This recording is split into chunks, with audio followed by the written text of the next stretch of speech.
मैं जिन्ना की बात पे इसलिए रहता हूं और फिर आगे बढ़ूंगा। इस सब के बीच में आपने कहा अखिलेश यादव को माफी मांगनी होगी।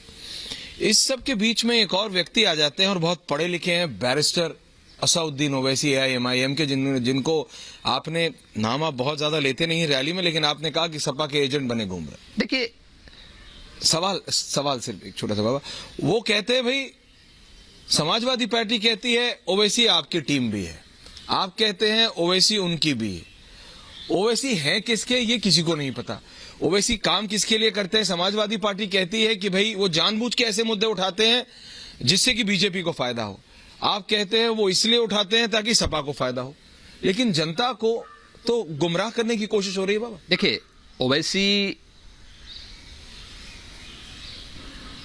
प्रत्यक्ष और अप्रत्यक्ष रूप से कांग्रेस, सपा और बसपा के एजेंट के रूप में काम कर रहे हैं। कांग्रेस, सपा और बसपा तीनों के रूप में काम कर रहे हैं। वो इस बात को जानते हैं कि ओबीसी के लिए प्रदेश में कोई जगह नहीं हो सकती। और ठीक है, धोखे से बिहार में उनको 5 सीटें मिल गई, लेकिन यूपी में उसके लिए संभवतः कोई स्पेस नहीं होगा। इसलिए वह इन दलों को लाभ पहुंचाने के लिए भड़काऊ बयानबाजी कर रहे हैं। कभी सीए का विरोध करते हैं, सिटीजनशिप अमेंडमेंट एक्ट का विरोध करके और फिर से लोगों को भड़काने का प्रयास कर रहे हैं। कहीं पर जाकर के धारा 370 का विरोध करते हैं।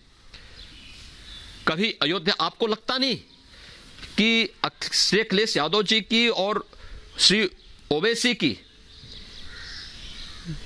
जो भाषा एक जैसी है। ओवैसी बोलता है कि हम अयोध्या का नामकरण कर बदल देंगे, और यही भाषा अखिलेश यादव भी करते हैं कि अगर सपा आई तो वह अयोध्या का नाम फिर से बदल देगी, उनकी सरकार बदल देगी। क्या रखना चाहते? प्रयागराज का नाम फिर से बदल देंगे।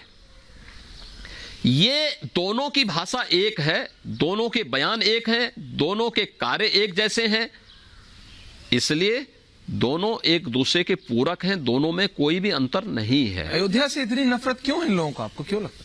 देखिए, अयोध्या देश और दुनिया के हिंदुओं की आस्था का प्रतीक होने के नाते जो भी हिंदुओं का प्रतीक होगा, हिंदुओं की आस्था का प्रतीक होगा, उनसे ये सभी लोग नफरत करते होंगे।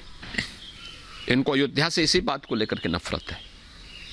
ये लोग इन्हीं सब बातों को लेकर के लगातार अयोध्या के विकास में बाधा पैदा करते रहे हैं, मथुरा के विकास में बाधा पैदा करते रहे हैं, काशी के विकास में स्वयं बाधक रहे हैं। प्रयागराज कुंभ 2019 में हम लोगों ने कराया, भव्य और दिव्य कुंभ हुआ। 2013 में समाजवादी पार्टी की सरकार थी, प्रयागराज के कुंभ को आयोजित करने का अवसर समाजवादी पार्टी को मिला था। इन्होंने उसका प्रभारी से आजम खां को बना दिया था। इससे ज्यादा अपमान और क्या हो सकता है कि आजम खां कुंभ के प्रभारी होंगे। और फिर जो दुर्व्यवस्था, जो अव्यवस्था, जो भगदड़ कुंभ में हुई, कौन नहीं जानता है। इससे ज्यादा अपमान क्या हो सकता है जी? आप कह रहे हैं वो जानबूझ के किया गया? जानबूझ के नहीं, शरारतन किया गया था। शरारतन क्यों? कोई मुख्यमंत्री ऐसा क्यों करेगा? देखिए, जब आंखों पर पट्टी बांध करके, देखिए, एक व्यक्ति है जिसको दिखाई नहीं दे रहा, उसको एक रास्ता पकड़ाया जा सकता है, लेकिन जो जानबूझ करके न देखने का ढोंग कर रहा हो, उसको कोई रास्ता नहीं दिखाया जा सकता है। और ये लोग जानबूझ करके ढोंग करते रहे, प्रदेश की जनता को गुमराह करके अपना वोट बैंक बनाते रहे। इसलिए हिंदू आस्था पर प्रहार करना, कोई ऐसा अवसर नहीं चूका इन्होंने। कांवड़ यात्रा को रोक दिया था, श्री कृष्ण जन्माष्टमी के आयोजन को इन्होंने थानों में और अन्य सार्वजनिक स्थानों पर होने से रोक दिया था। दीपावली, होली, कोई पर्व और त्योहार आते थे, इन लोगों के द्वारा एक फतवा जारी होता था कि होली दोपहर में 11:30 बजे से के बाद नहीं खेली जाएगी।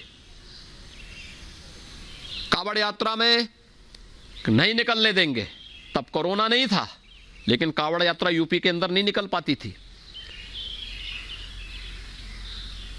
मंदिरों में शंख बजाने पे इन्होंने रोक लगा दी थी, घंटा बजाने पे रोक लगा दी थी।